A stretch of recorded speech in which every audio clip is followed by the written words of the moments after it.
Hello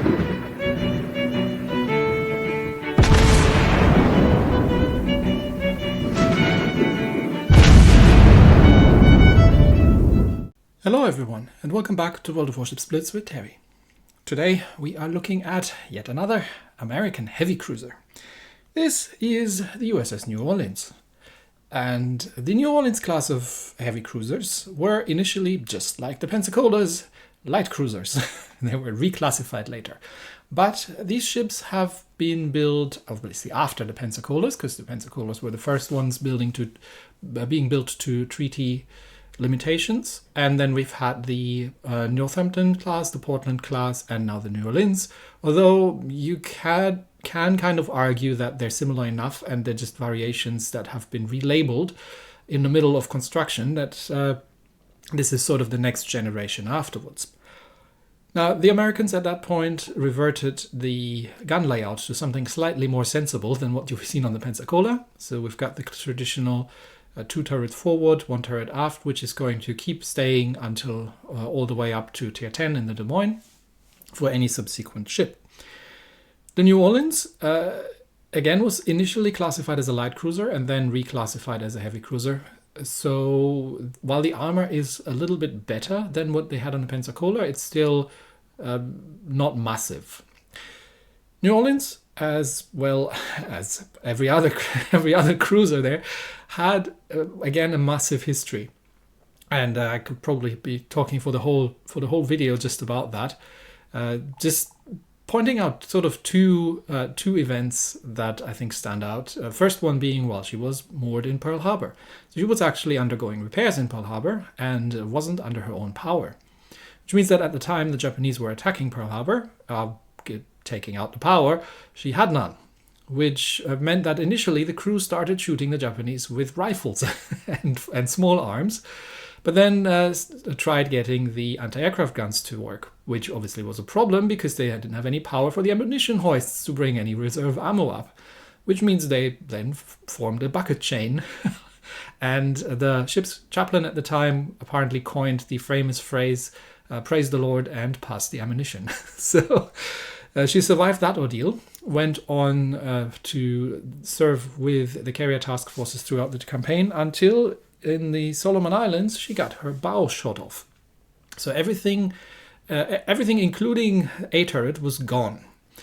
Well, not to be deterred, they managed to survive that, patch the ship up, and then sail to Australia backwards because the bow was gone. Get some temporary repairs going, and then had the ship refitted, polished, and brought back into action. So not in Australia, back in the US as far as I remember. So she ended up being welded construction forward and riveted construction aft because they had to reconstruct half of the ship. Not to be deterred, she then again went into action all the way up to the bombardment of Okinawa and survived the war to be then scrapped post-war. So once again, a ship that has many stories to tell. But let's go and look how she looks in game compared to the other things.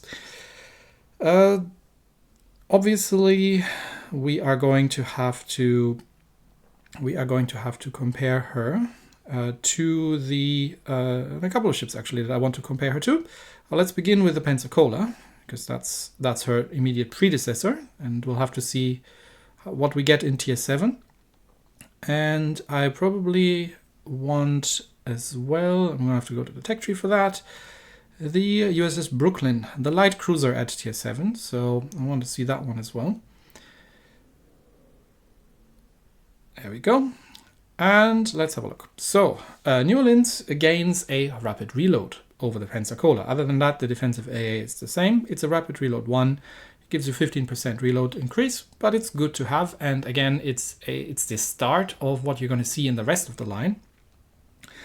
She has more hit points, better armor, but again, don't let that fool you. It's not a super sturdy cruiser, so you do have to be very careful with how you're playing it. But the gun layout is now forward biased, which means you've got 2/3 of the firepower forward, whereas on the Pensacola it was a balanced layout. So you're no longer really that tempted to give broadside. And again, this is a indicative of the playstyle that you're going to have to adopt with these things going forward. Bow in is the name of the game. She is, surprisingly, significantly more maneuverable than the Pensacola.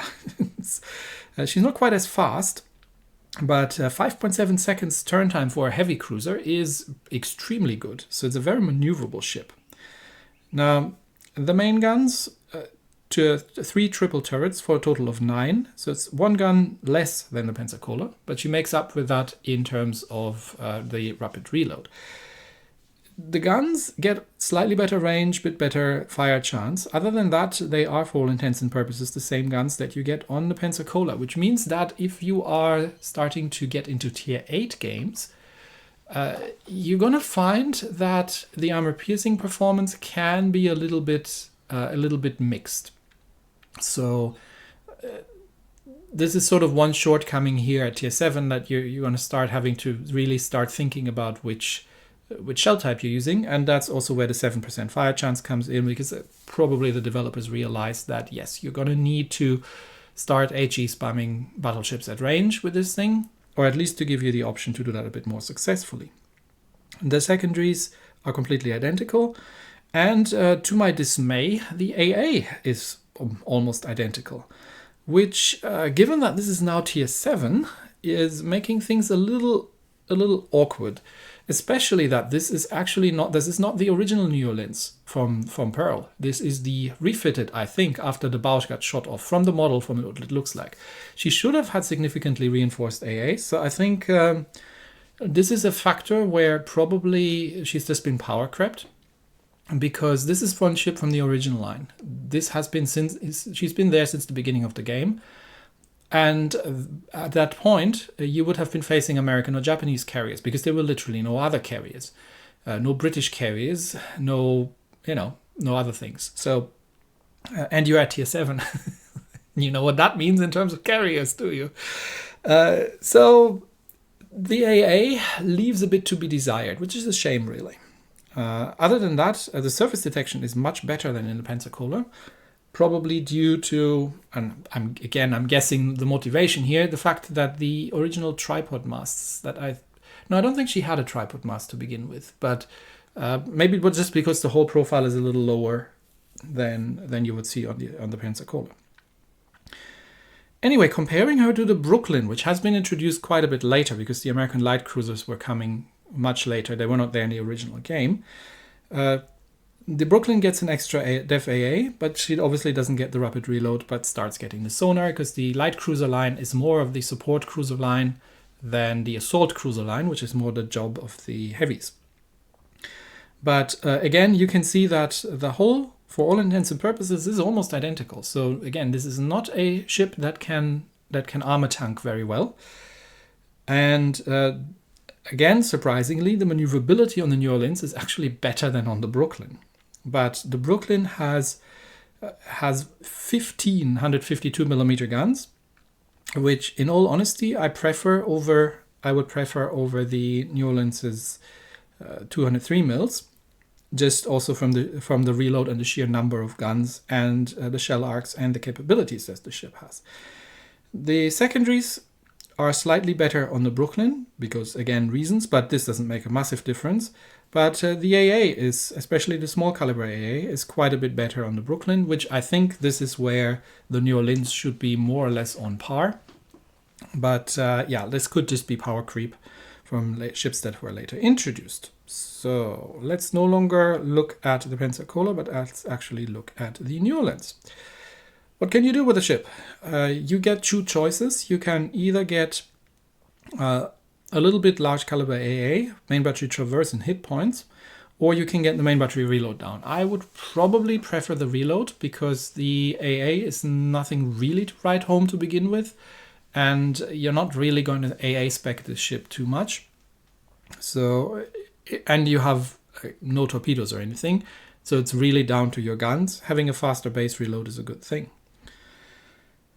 Equipment-wise, you could be tempted to go with the main battery mod 2, but given that you are going to be fighting bow in quite a bit, there's a fair chance that you get your gun turret shot off, because well, it's literally the only thing the enemy's got to shoot at.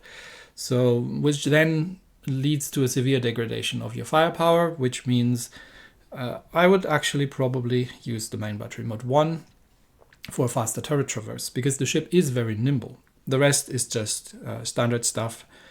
And you could even argue that you don't need the steering. You could be tempted to do things like AA range or concealment. You could even consider a build where you are taking main battery mod 2 and then compensating for it with the armament modification 1. All possible things that you could do if you're so inclined. You don't really need the rudder on the New Orleans, because she is already very, very nimble on the rudder. But this is the standard setup that I'm playing with. Concealment might really be a decent choice, especially that you've got an 8-kilometer surface detection. But be aware that you have no utility against destroyers. You don't have a sonar, which means you are really going to be having to deal with torpedoes quite a lot. So this leaves us with the commander, and where is he? There he is. I'm not sure why he wasn't in here. Again, I have played 2 rounds. You do want to have the fire supremacy for the additional rapid reload, and then obviously you do want the master reloader at some point. And I am going with the battlefield support and with the air defense expert, despite the New Orleans being okay, but not as good as some of her compatriots at tier in terms of AA. But then in later ships, this is becoming more of a thing. So the Des Moines, while still being second to the Worcester, is an absolute menace in AA. So that's just something you want. And the second round, I'll be playing with Kincaid. Now, there are potentially a couple of commanders that you can use. Kincaid has, unfortunately, the IFHE Plus skill. I generally prefer to boost the armor piercing on these ships, because it just outright does more damage.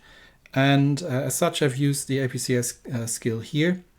I would have really loved to have Kincaid with that, because otherwise he's matching quite well. You do get the Battlefield Support Plus, which really helps in higher tiers for an additional charge. You get the better defensive AA, and the rest of the skills matches quite nicely. But that's what we have. And I think lastly, I do have to address the historical camouflage. There's nothing really exciting about it, except the large caliber AA range, which is quite good, and obviously the main battery firing range, because these cruisers are a bit short-ranged compared to many other ships, and can be a little bit difficult to play due to, especially if you are in a very campy meta and a very ranged gunnery meta, which I think they had their range recently improved, but albeit very slightly. So that's going to be the second round with premium consumables and with Kincaid. So New Orleans, the Tier 7 American heavy cruiser, very old ship. Has been around forever, since the beginning of the game, and we'll see if she can still hold her own. In the first round, we are up against, and I do have to congratulate the enemy team here a little bit, that division. It's a Saipan and double Ise. Yeah, I see what you did there. Saipan fighters are going to wipe the air clean for everything, and that means the Ises get to dive bomb, because these are hybrids. Saipan, Double Ise, Nagato, Colorado, Miyoko, and Fubuki on Epicenter. And we have a lone Vukala on our team. And besides the Gokase, which is a bottom tier, I'm kind of the only one who has any semblance of AA on this. So poor illustrious. Let's go. If you're in the destroyer and you see that on the enemy team, you want to stick like glue with a friendly cruiser if you can. So I'm spawning actually next to the Vauquelin there. So please do try to stick close. I will do my best to get in the way of things. And there it comes. There comes the... Look at this. Sorry. Oh my gosh, look at this. And yeah, once the Vauquelin gets spotted, and Gokase and me are trying to sort of sandwich him, but he's going way too far ahead. You actually need to hang back in the destroyer here, because yeah, this is going to happen now that he gets himself spotted. And we are trying to do our best here to shoot a couple planes down, but I think that Vauquelin is not going to be in a good shape. And there comes the torpedo strike from... and I'm actually surprised that he survives, but he should have been dead for all accounts. But yeah, if you're in a destroyer in that sort of scenario, do not rush ahead. And I think he's not even damage controlling, he's just parking behind the island waiting for it all to be over. Now, I do have the wrong ammunition type loaded, because there was plenty of battleships out there, and I should have actually had the armor piercing going against the Fubuki. But obviously the friendly carrier has absolutely no chance of making anything happen there. So at this range, you really want to be using the armor piercing against destroyers, because the penetration is not that great. And now we have enemy ESA in firing range. For that, high explosive is the right choice, but I'm just parking myself here next to the island, going to take a little bit of fire, but bow in is the name of the game. ESA is burning, damage controls the single fire. So let's see if we can manage to get another fire on, but I am once again more on AA duty than on anything here. So defensive AA up. Let's see if we can take some of those planes down, and rapid reload as well. See if we the damage control should have expired by now. So see if we can get a permafire going on the ESA with the improved AG fire chance. But ESA wisely is backing off and is starting to get out of my range. So yeah. And the Vauquelin has died, and the Fubuki is now more free to do things. So now I'm actually switching to armor piercing against Fubuki, because at this range this is just doing more damage. Unfortunately, he is getting himself undetected, which means given that I have no sonar, I can't really do anything against the Fubuki unless he gets air spotted. And being air spotted with a Saipan in the vicinity of things is not an easy proposition. So once again, we'll try to do our best here against the incoming planes. It is always advisable to keep islands between yourself and everything else if you can, especially torpedo planes. But we are trying to get the center cap and push the Fubuki out of there, and also the Gokase is pushing now. So at this range, back to high explosive, Gokase is going to come under Saipan attack there, and yeah, he just gets wiped out. So you definitely don't want to push your nose in like that, especially if you're in the bottom tier. And again here, the armor piercing would be the better choice, but I was more expecting to shoot at battleships. And right now I'm just trying to deter that Fubuki over there. 7 kilometers is still a good range for armor piercing on this. Let's see if I can get the center cap without being wiped out. And now I'm back to the armor piercing. That he's going over 8 kilometers, and we're not really having a risk anymore of over penetrating. Fubuki is still nah, he's unspotted. Okay, I was expecting him to go unspotted. Back to the high explosive, and we're now holding the center cap, which means we have more points income. And I would love to do something about the ESAs over there, but there's not much chance of that. I will remain in the center and try to deal with Colorado. So the game here is set a single fire, trigger damage control. I don't think Colorado can actually shoot at me, and then try to get permafires going. While at the same time protecting that friendly battleship next to me from incoming air attacks. There's also Miyoko out there, but we are now squatting up. There's the single fire.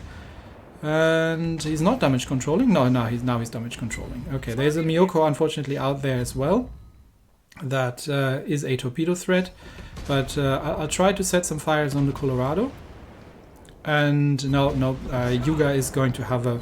Yeah, he's trying to finish off the ESA, so he is ignoring the broadsiding Miyoko that's just coming around there. So I'm armor piercing loaded against the Japanese heavy cruiser, and obviously there are going to be torpedoes. But I can make his life very, very unpleasant. So you do not want to go toe-to-toe in a cruiser against one of these things. Lucky him, I didn't have the rapid reload ready. But there again, you also see it at longer ranges, even against the Japanese cruiser. The armor piercing is starting to struggle a little bit. and you're often then better off switching to high explosive at anything above, I would say, 7 to 8 kilometers. So the Yuga on our team is almost dead. And there come the Miyoko torpedoes.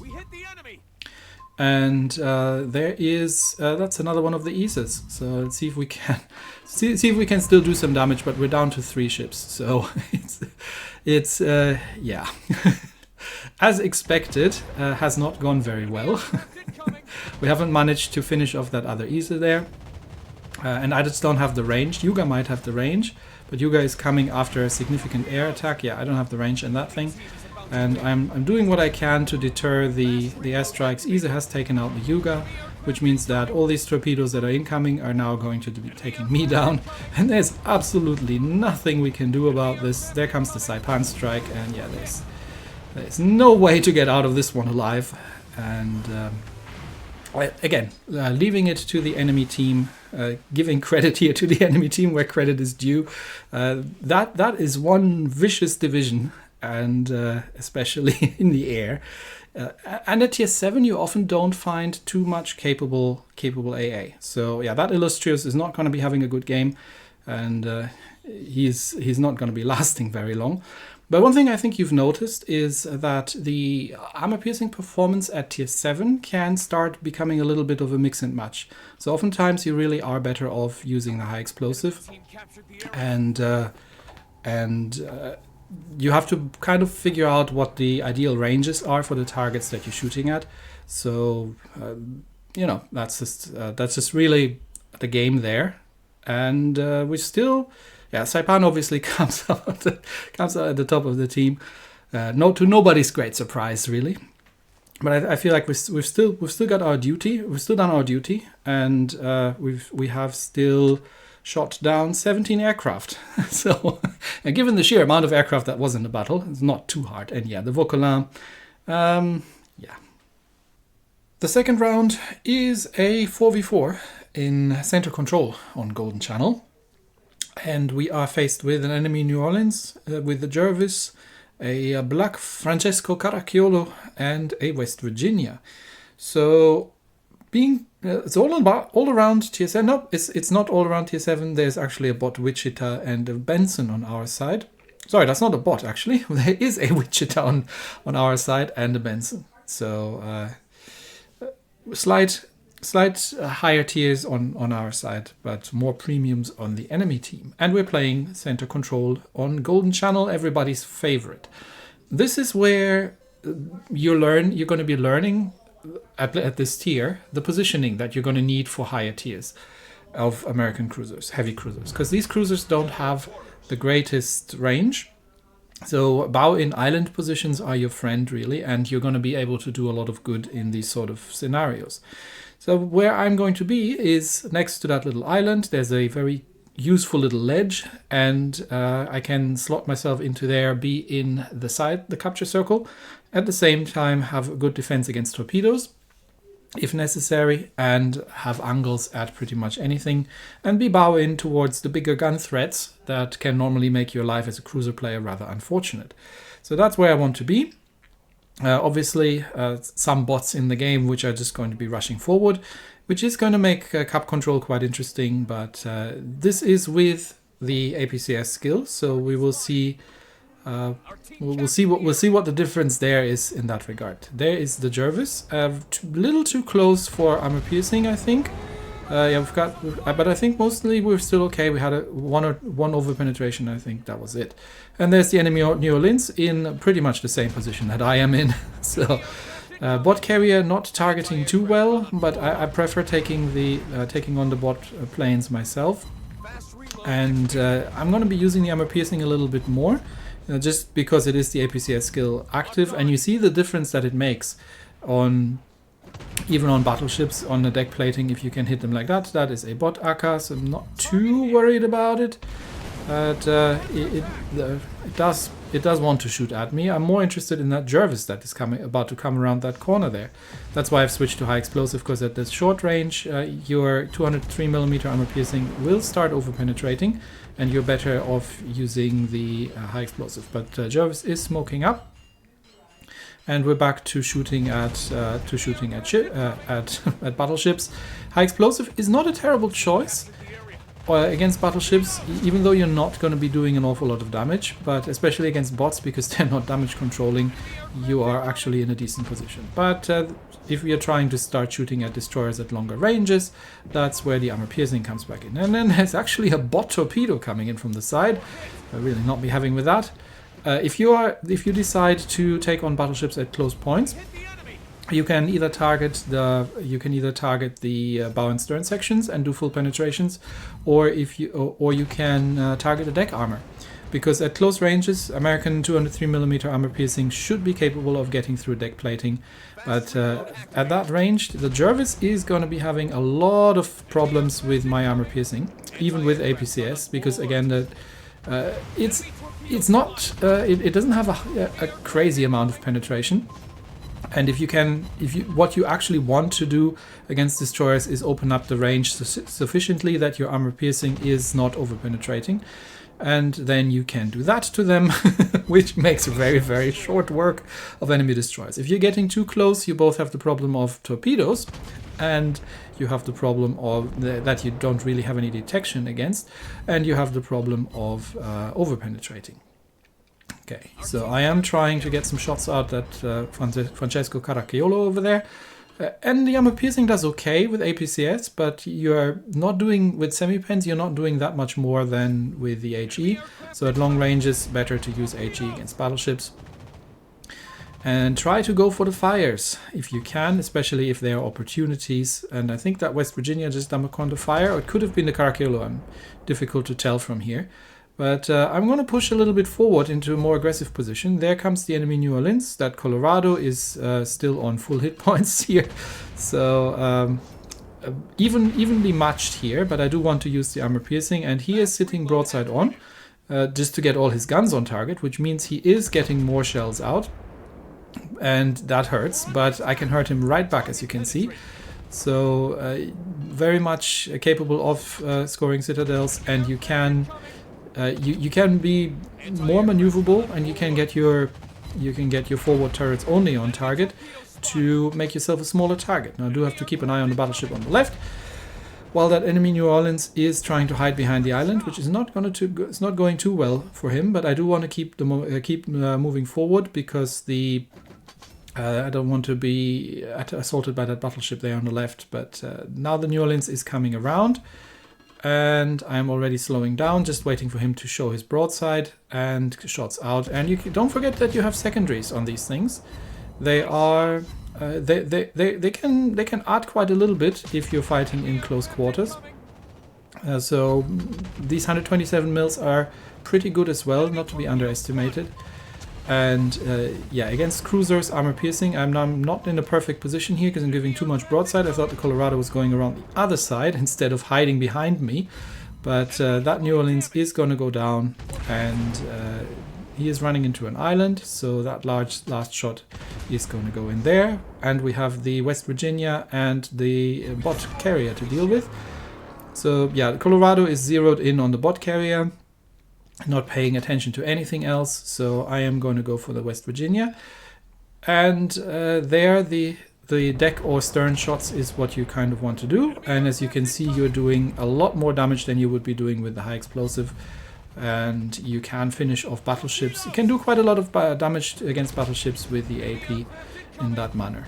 So all in all, this is a ship that has aged a little bit, especially the AA.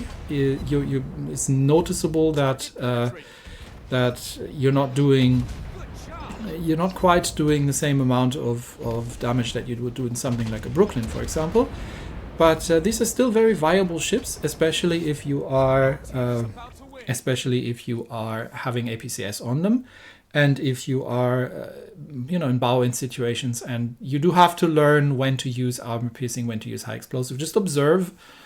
I like these ships still. I'm very much a fan of these assault cruisers, and I think they're just overall decent ships for their tier. Anyway, that's it for me today. Thanks everybody, and I will see you next time. Bye bye.